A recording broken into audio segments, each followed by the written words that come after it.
So it all started with this boat, the Drifter. Me and Mark had been saving up for months to get her. A 22-footer with a shiny new motor we couldn't wait to test. The plan? 2 days out in the ocean, cracking beers, fishing for whatever would bite. We shoved off around noon. The sun was high, the waves were chill, and I was feeling good. Mark was at the wheel. We were kicking back a cold one and were aiming about 20 miles off the coast. Nothing crazy, just far enough to feel free. But then the GPS started acting up. Mark started to smack it, muttering, "Dang thing's glitching again." And I'm like, "I told you not to buy the cheap one, man." The screen was flickering, random numbers popping up like 35 north and 12 south, before it just died. Black. I'm thinking, great. We're screwed, and the sun's starting to dip, turning the water this deep, creepy blue. I can tell we're further out than we planned, just a little too far. I toss my empty can into the cooler and say we should head back. It's getting dark. Mark nods, pushes the throttle, then bang! The boat jerked hard, like something slammed us from below. I nearly go over the railing, grabbing just in time, while Mark's stumbling into the console. There's this awful grinding noise, like the hull's being ripped apart, and the water starts rushing in. "What the heck was that?" I yell, leaning over the side. That's when I see it. Jagged black rocks sticking up from the deep, like teeth waiting to chew us up. We'd hit a reef, and it punched a hole right through us. "We're leaking," I shout, scrambling for a bucket. Mark's on the pump, but it's no use. Water's pouring in faster than we can handle. My heart's racing, and I'm scanning the horizon, desperate. Then I spot it. A dark shape, an island, sitting there like a shadow against the sunset. "Is that on the map?" I ask, voice shaking. Mark checks the chart, shakes his head. "No, it's not supposed to be there, but we're sinking, and it's our only shot." He steers us towards it, the engine coughing like it's on its last breath. We hit the beach hard, sand scraping the hull like a scream, and I jump out, splashing into the surf, dragging the Drifter up with Mark. We collapse on the sand, panting, staring at this place. It's dead quiet. No birds, no bugs, just the waves behind us.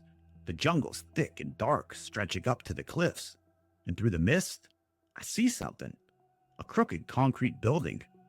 Just there. "Where the heck are we?" I whisper. Mark wipes the sweat off his face. "We'll figure it out tomorrow. But I'm already feeling it. This place doesn't want us here." Night drops fast, like someone flipped a switch. We tried the radio, but just static, hissing like it was mocking us. The leak was bad. The gash is huge, and our tarp and tape fix is a joke. We're stuck, no question. So we build a fire on the beach, crack a couple more beers, try to pretend it's fine.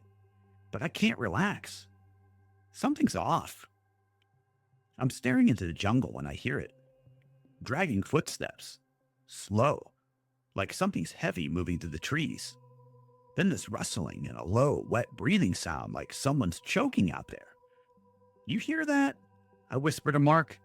He freezes, listens. "Hello?" he calls, and I wince. He sounds scared. The noises stop, dead silent. I grab the flashlight, swing it toward the trees. For a second, I swear I see it.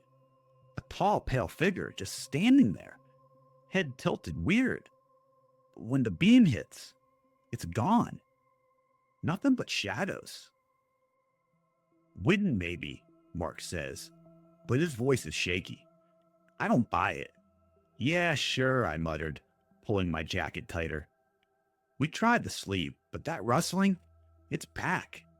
Closer, it was circling us. I don't close my eyes all night. Morning's gray and heavy, like the sky has been pressing down. We head for that building. Gotta find something to fix the boat. Maybe a radio. Up close, it's massive. Concrete walls cracked and mossy. Rusted metal sticking out like bones. A faded sign's hanging crooked. "Emergency research laboratories."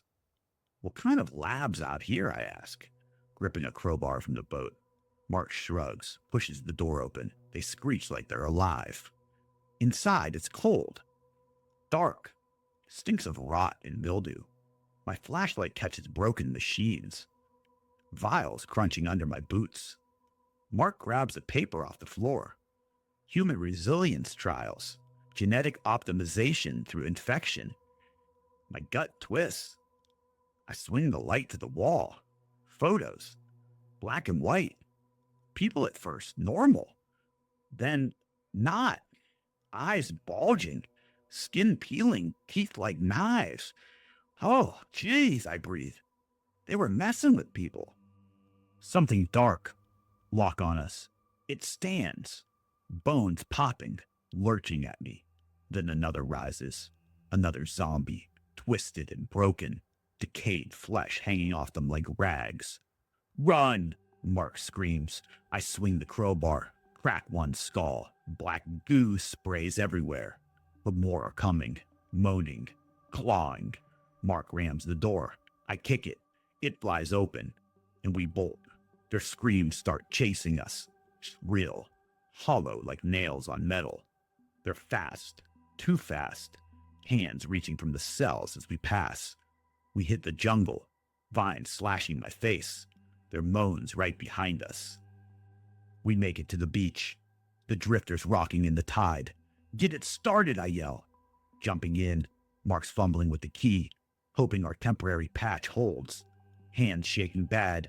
I turn. They're pouring out of the trees. Dozens of them. Zombies. Gray, rotted black eyes. Starving for us. They're moaning. Reaching, shambling towards us. Come on! The engine sputters, then roars. I shove the throttle down. We peeled off the shore just as they hit the water. I'm watching my heart in my throat. They wade in, sinking under the waves. Their moans bubbling up like they're still coming. The island fades into the fog, but those black eyes, I feel them on me. 3 days later, the Coast Guard finds the drifter drifting by a reef. I was half alive and couldn't remember much.